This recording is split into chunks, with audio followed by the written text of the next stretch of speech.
reflective against the concrete. He pressed the brake a little too hard. The Chevy's tires gave off a half-second shriek.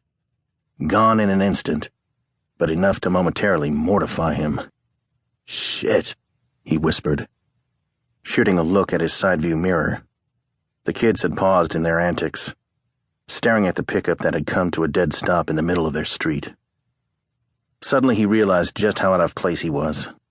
His Chevy was a relic. It belonged in a junkyard far more than it did on the road. His windows were rolled down, his rock music turned up way too loud.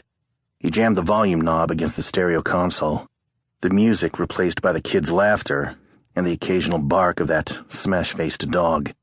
Easing his truck along the curb, he stared at the house just outside his window. It was gorgeous, like a gingerbread house pulled straight from a fairy tale.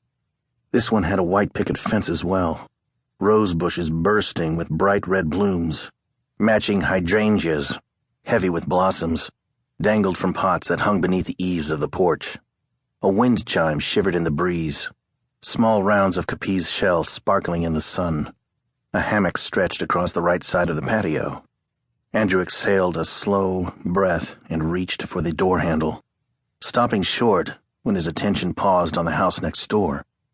He had been so dazzled by the residence in front of him that he hardly noticed the one directly beside it, a dwelling that, much like his truck, simply didn't belong. It was set back from the street more than the others, ashamed of itself. But it seemed inevitable. Every neighborhood had a sore thumb. It was as though all of Magnolia Lane was filmed in brilliant color, but this sad little house existed in dreary monochrome. Its gutters sagged in a frown.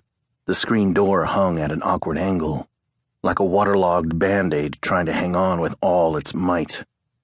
There was no doubt that the next storm would tear it from its hinges, sending it tumbling down the street into someone's award-winning garden. Drew couldn't help but feel sorry for it. Being an outsider was never easy. He pushed the driver's door open to the cool, early evening air, its metallic whine cutting through the murmur of a tranquil, tree-lined suburbia. This was a world apart from the street he grew up on. Less than 5 miles away, Cedar Street was desolate and lonely, snatched out of one of the 7 circles of hell and thrown onto the flat Kansas landscape. The trees that existed there were sparse, exposing old houses to a relentless prairie wind.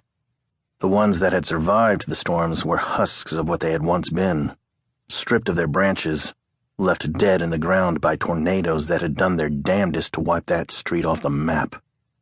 He inhaled the scent of lilacs and honeysuckle before grabbing a box from the bed of his truck, then began his trek toward the white picket gate. Balancing the box on his knee, he fumbled with the latch, blinking when he saw a silhouette move past the front window. That was when he noticed the house number tacked next to the door. Drew took a step back, placed the moving box down on the sidewalk, and fished the scrap piece of paper out of his back pocket.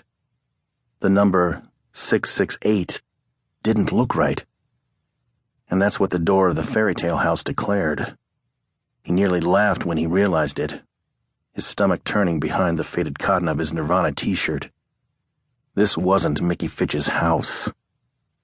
Mickey's was the sad monstrosity next door. Disappointment bloomed into blighted hope. He had been stupid to think it would have been so easy. Nobody simply walked into paradise. Drew narrowed his eyes, plucked his box off the ground, and marched down the sidewalk toward the sulking home next door. He had spent a good portion of his summers fixing up the house on Cedar Street. It, too, was a sad sight. If he could keep that old lean-to upright, he sure as hell could resurrect this place. All it needed was the straightening of gutters and a fresh coat of paint. Magnolia Lane was handing Drew his own private metaphor. His life was a mess, and he was here to fix it. Reaching the house, he pressed the box between the wall and his chest, balancing it on a raised knee before reaching for the bell. Before his finger hit the button, he reeled back, staring at the fat spider that sat beside the glowing button. It sat there, illuminated from behind, as if giving